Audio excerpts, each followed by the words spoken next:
Hi, I'm Candy Purdom for Authors Revealed. We're very happy to have you here tonight with our guest, Joanne Lipman, and her very timely book, That's What She Said.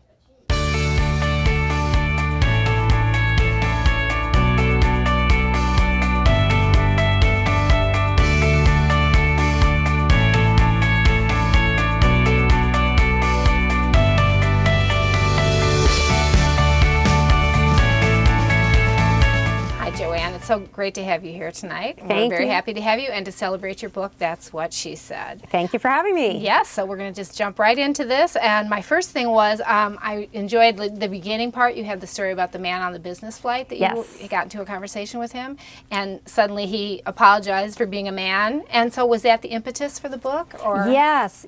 So what happened was, women talk all the time about the issues that we face at work, right? I think every woman knows what it feels like to be overlooked or marginalized in some way, just not respected as much as the man sitting next to her. Mm-hmm. And we talk about it all the time, but we don't talk about it with men. And so, the reason that I wrote That's What She Said is because I really feel like women talking amongst each other, it's great, but it's half a conversation. And the only way we're going to actually solve the gender gap and harassment and all of the issues that go along with it is if we bring men into the conversation, right? Women talking to each other, half a conversation is half a solution. But the impetus, the spark was actually 3 years ago. It was more than 3 years ago. I'm on a plane. I'm sitting next to this lovely businessman. We just start chatting, and he's telling me about the new house he bought and his kids and their sports teams, and it's a lovely conversation. And then he says to me, "Why are you going to Des Moines?" which is where we were flying. "Why are you going?" And I said, "Oh, I'm going to speak at a women's leadership conference."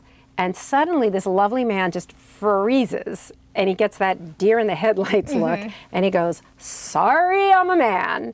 And he proceeds to tell me that he has just been through at his bank diversity training. And this diversity training, he said, was basically 2 days of getting beaten up and being told, he said it felt like a punishment. It felt like he was being put in the corner. And he said he took away one message. And the one message he took away was, "It's all your fault." And I thought, what a shame, right? That you've got like a perfectly lovely guy who that's the message he's getting. And then the next day, I was speaking at this leadership conference to a ballroom full of women at a hotel and talking about the issues we face. And I see like a sea of heads nodding. And I just stopped right in the middle of a sentence. And I said, "We all know this. What we need is men in this room to hear it too." And so I went back and I wrote a piece that ran in the Wall Street Journal. And the headline was "Women at Work, a Guide for Men," that went viral. And that's what led to then the book, That's What She Said. So I've spent the last 3 years, I've been running USA Today and the USA Today Network, which is 110 newspapers.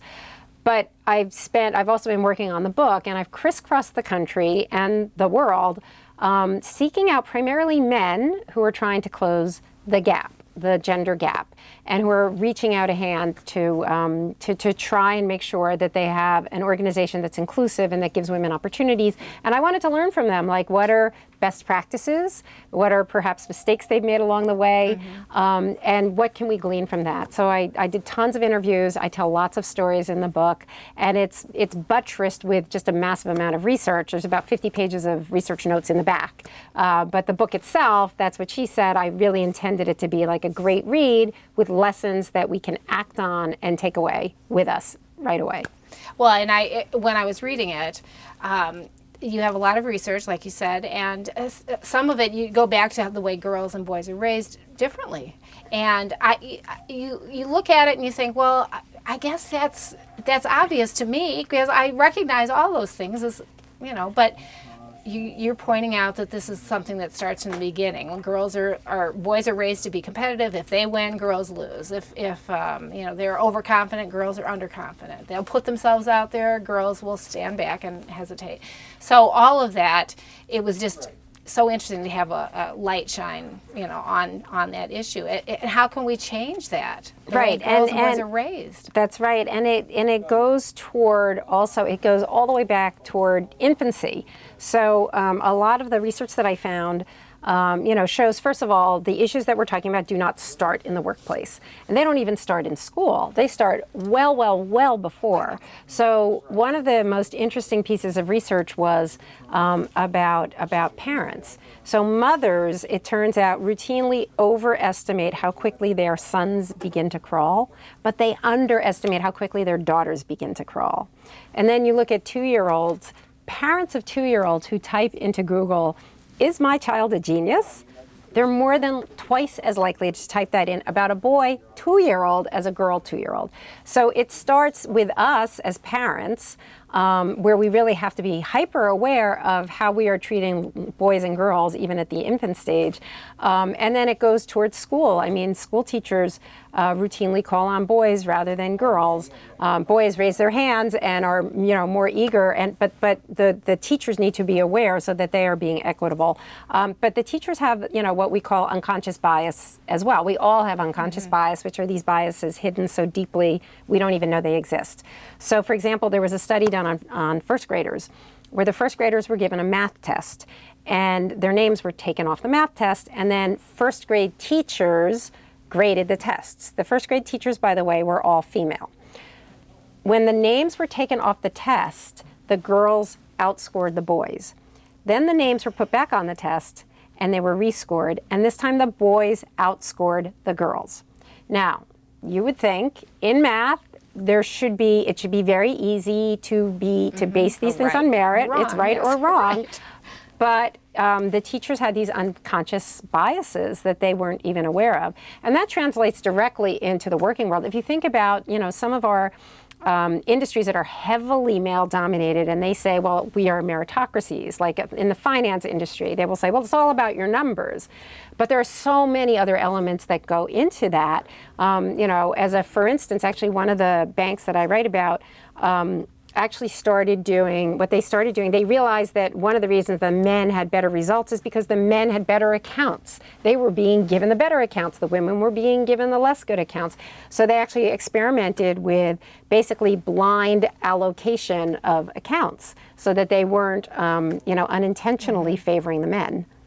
And it helped. Yes, it made a difference. I have a whole section on blind hiring and blind auditions, which the Chicago Symphony here does, and others, and that completely changed. Actually, what the Chicago Symphony Orchestra did changed the way that economists look at hiring. The Chicago Symphony was one of the first. It was among the first 5 symphonies in the United States to use blind auditions, where musicians audition behind a screen. And those symphonies went from being almost 100% male to close to 50-50 female-male. And economists actually descended on those symphonies, including Chicago, to study them, because it was the best possible experiment in truly taking the bias out of hiring. That's amazing. Well, it's just also amazing to me that I remember the women's movement in the 1970s. It was like, that was a big thing, and we were making all this progress. And then what happened? That's been over 40 years. No kidding, right? Yeah. So, we thought all these issues were solved. When I graduated from college, we were certain all of these issues. Like, we grew up, we were equal with men, with the guys. We bested those guys at school. We were, my generation of women, we were the first to be 50-50 in college as college undergrads. It's now 60% of college undergraduates are female.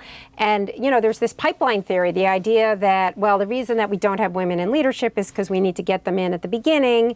And once we get them in at the beginning, then they will work their way up. That's turned out to be totally bogus, right? If that were true, you think about it, the average American CEO of a company is 55 years old, which means he graduated about 30 years ago, which is when women became 50% of college grads. Mm-hmm. So if the pipeline theory worked, 50% of CEOs would be female. The actual number is 5% right now. So clearly there are other issues at work. Well, the other great thing about your book, too, was that it's so encouraging and positive in so many ways. I mean, you give all these examples, but it's not man-bashing. It's not any of that sort of hostile feeling. So how did you purposely do that? Well, I did that super intentionally, and the subtitle of the book is very important. That's what she said, what men need to know and women need to tell them about working together, because it really is a book for men as well as women. And I did that from a place of, my own experience is I spent the first 20 years of my career at the Wall Street Journal, where I was surrounded by male colleagues. We were writing primarily about men. We were read primarily by men. All of my mentors were men, and these were really, I was surrounded by absolutely first-class great guys who really encouraged me, helped me, promoted me.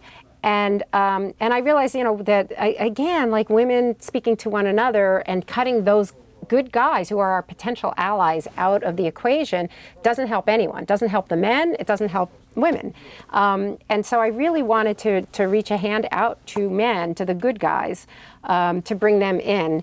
And a couple of the folks who I spoke to who are experts in this area said, in any company or in any organization, you've got 10% of the guys who are all in on this, and 10% who are basically troglodytes, and you will never, ever, ever convince them that women should be equal. They're not going to change. But there's that 80% in the middle, and that 80% is a very large number of men who, the vast majority of good guys who actually would like to be part of the solution.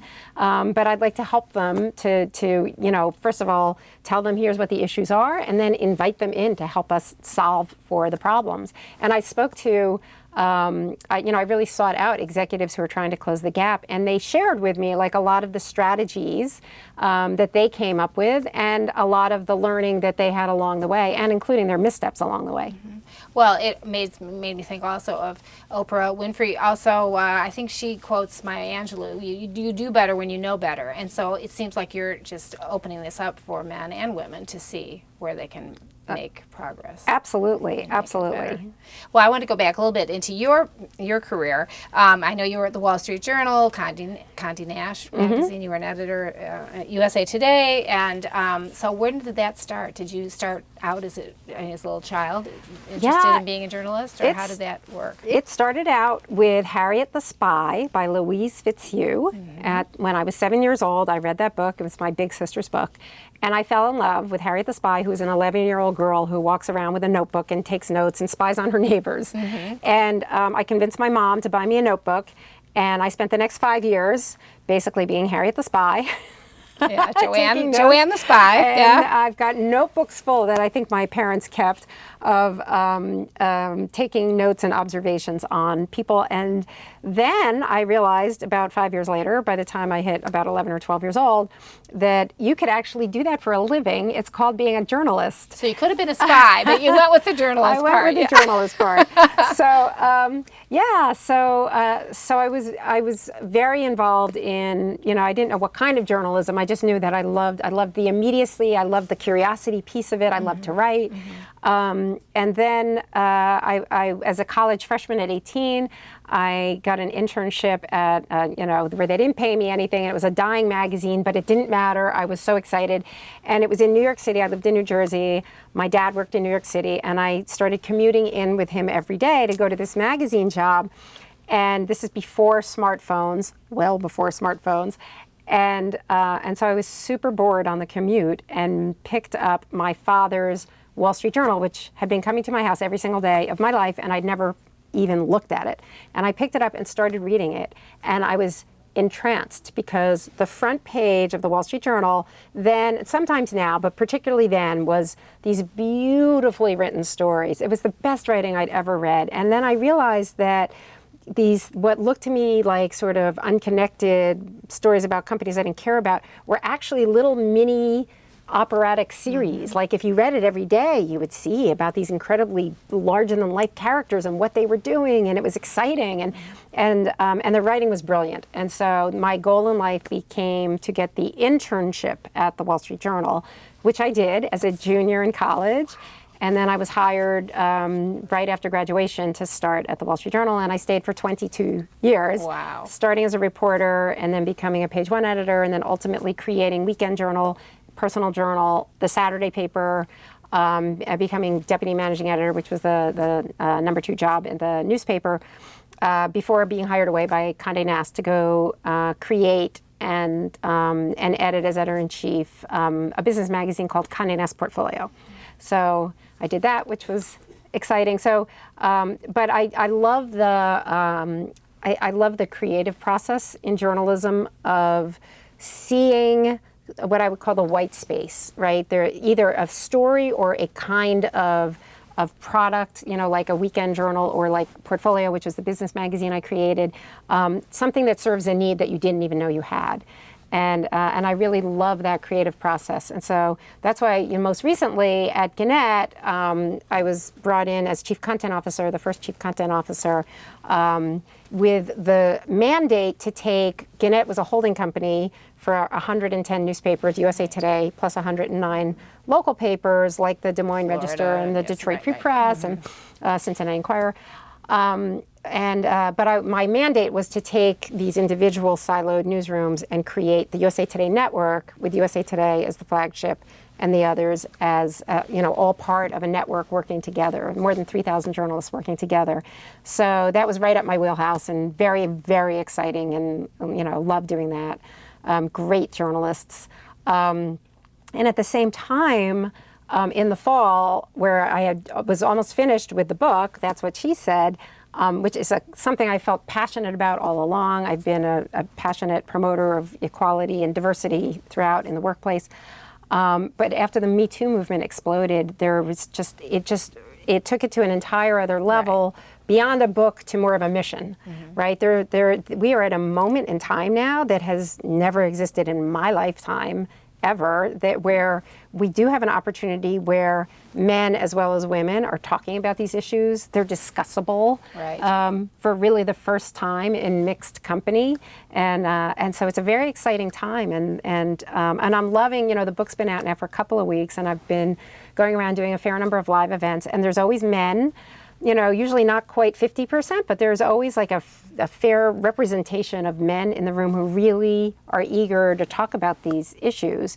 And when there's Q&As, the men are up there. It's not defensive. It's just curiosity and wanting to understand and wanting to engage in dialogue. And that's something that 3 years ago when I started on this journey, I don't even think existed then. But it does now. That's exciting. Well, it's so timely. And so you mentioned, of course, the Me Too movement, but also just this week, or just the other day, because you also talk in the book about the Animal House kind of idea and the bro culture of some of these organizations. And the Dallas Mavericks, they also got, they've been called out for some behavior there, too. So, everything is sort of all coming together here. Right. And that kind of behavior was the sort of behavior where people looked the other way and was tolerated, and it was just like shrugged off. And I think the difference now is that there's an understanding that this behavior is not acceptable and that we can't look the other way.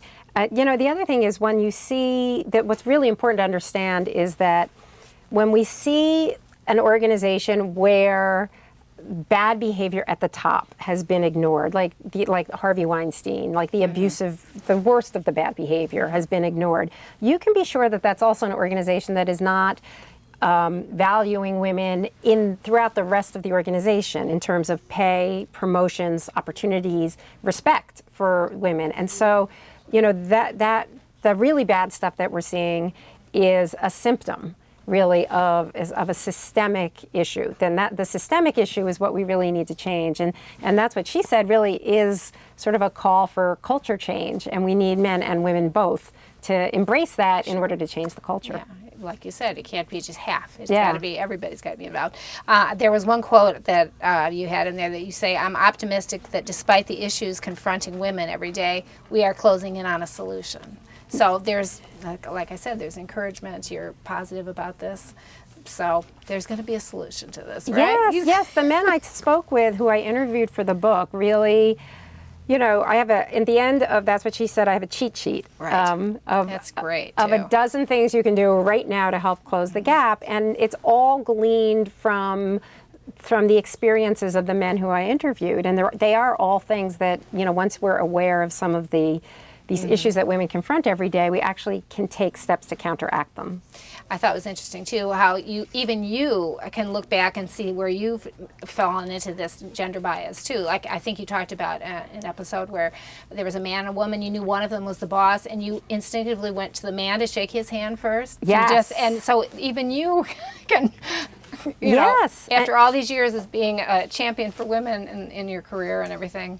Yeah, well, even worse, one of the things that I mentioned, one of the studies that I cite, and that's what she said, talks about how female physicians are more frequently introduced by their first names, while male physicians are introduced with the honorific Dr. So-and-so. Well, as I was going through my own manuscript, I realized, because I have a whole chapter that talks about physicians, and I realized that I was talking about Andrea the surgeon and Dr. White the surgeon. I was doing it myself while talking about the issue. So you realize like these things are just very, very ingrained, and you really just have to be so conscious of them, but then you can make the change. So how do we teach our kids, and how did you teach your own kids? So definitely the first thing that we must do is just to be aware of how we are treating our kids and really wake up to, are we overestimating how quickly our sons crawl, or underestimating the math abilities of our daughter, right? So that's the as a parent, we really do need to be very cognizant of those smaller things. I know there's lots and lots of talk about, giving boys dolls and girls trucks. It's a much more subtle. Actually, it's the subtle everyday interactions that really we have to be really cognizant of. As do teachers at school. I mean, even in colleges, there's research done that shows that even though women are the majority of students, professors call on more male students than they do female students. So again, it's really being right from the start, just sort of cognizant of our own behaviors and paying attention and calling ourselves out if we overstep. I like the story in the book too, where you talk to someone who was doing the transition between male to female, yes. Ben to Barbara, and how that firsthand experience of Barbara was just enlightening as well. That was an amazing story. I talked to several transgender scientists, both those who had transitioned to female and transitioned to male. There's a very famous Stanford scientist named Ben Barres. So Ben Barres transitioned at middle age, and Ben Barres was already a hugely successful scientist, renowned in his field, but at that, he was born and known at that time as Barbara. And shortly after his transition, he gave his first big presentation at a very prestigious scientific conference. And in the audience, one scientist turned to another scientist and said, "Boy, that Ben, he's so much smarter than his sister Barbara." And Ben Barres actually says, and this is pretty stunning, wow. Ben Barres says, think of all of the changes, right? If you are a transgender person, every element of your life is changing, and physically everything is changing. Ben Barres says the single biggest change in the transition was respect. The idea that suddenly he is respected in a way that he never felt it previously when he presented as a female. And as he says, now I can even get a whole sentence out without some guy interrupting me. Wow. Yeah. That's shocking. You talk also in the book about Iceland. Yes. So do you want to move to Iceland? Do you want to be a Viking? So Iceland is the #1 country in the world for gender equality. And so I went to Iceland because I wanted to know, what does that feel like? What was interesting about Iceland is it's a super, super macho country. It's a country of fishermen and farmers and Vikings. Big, very proud of that Viking heritage. Like there's like axes in every gift shop. But what's interesting about Iceland is both the men and the women consider themselves feminists. And so they both passionately believe in equality, and they both passionately believe that the World Economic Forum is incorrect in calling them #1 in the world for gender equality. So one of my funniest things that happened to me in Iceland, this is like so Iceland. Iceland is an island country, 320,000 people. So many of them are related that there's actually an app for young people to make sure that you're not hooking up with a cousin who's related to you. But one of the people who I met was the head of the electricians union, and he was this big, burly guy in his big blue jeans, and he was telling me about his 7 kids. They all have lots of kids because they have amazing maternity and paternity leave, government funded, which is one of the reasons they're #1. But in any case, he was telling me about he's got like 5 daughters, and he is saying, I raised all of my daughters to know that if a man says something stupid, you leave the room. You don't put up with any man saying anything stupid to you. And he says, and I have this one daughter, and she lives in America. And when I go visit her in America, we just laugh at these American women and what they put up with from the men, like the way these ladies let these men. My daughter, I tell her, you never let any man talk to you like that. Well, the funny thing is, because it's Iceland and it's a tiny little country, the daughter he's talking about in America is Bjork, the singer. That's pretty good. Yeah, it was pretty funny. You gave so many examples in this book, and that's why people are going to really relate to it, because it's just so interesting. It just opens your eyes to things. But some men are really reluctant to say things, and how can we reassure men and encourage them to find out what they can do to make changes? Sure. Yeah. There are a number of things that we can do. I mean, one, actually Fortune magazine asked me to write a piece just to say, how do we get men to engage? And, first of all, is to understand the facts, which is understanding that every piece of research shows you that you will be more successful, your company, your organization will be more successful with women participation, right? Every piece of research, female CFOs, chief financial officers make better decisions, companies that have more women in leadership, companies that have more women on boards, companies where you add women to work groups that are homogeneous. It always improves your financial results, your creativity, your problem solving, and the research is incontrovertible. So knowing the facts is really important. Having an open conversation, Catalyst, which is a nonprofit that looks at women's working women, actually surveyed men and asked what might be a barrier for you to support women. 71% cited fear. And part of the fear is fear of saying the wrong thing. So one of the really important things in engaging men, for women who want to engage men, is to allay the fear, is to not, men are afraid you're going to bite their heads off if the topic comes up. And so, that was one thing when I spoke to Dominic Barton, who runs McKinsey, the giant consulting firm, and they've really made an effort to bring men into this conversation as well. They have it well documented, and they know they have a problem, keeping women. And so, but I said, tell me what works. And he said, well, I'll tell you what doesn't work is haranguing the men. And so part of it is, having that inclusive conversation where we're not being defensive or being attacking. Right. And then part of it is, one of the things that I always say to organizations like corporations that have like women's resource groups, like employee resource groups, I say, you know what, like every once in a while, invite men to a meeting. And that's something that turns out to be very, very effective. And when I go and speak at companies, I actually ask them to bring men into the meeting, because it helps them to hear what the issues are, and it's non-confrontational, and it really develops relationships. Well, as I said, it's very positive, because it does offer all kinds of ways you can improve your business and make this an easier transition that we've all been sort of going through. So it was great to have you here today, Joanne. Great to be here. Thanks for having me. Thank you, Joanne. And that was Joanne Lipman with her timely new book, That's What She Said. Thanks for watching Authors Revealed.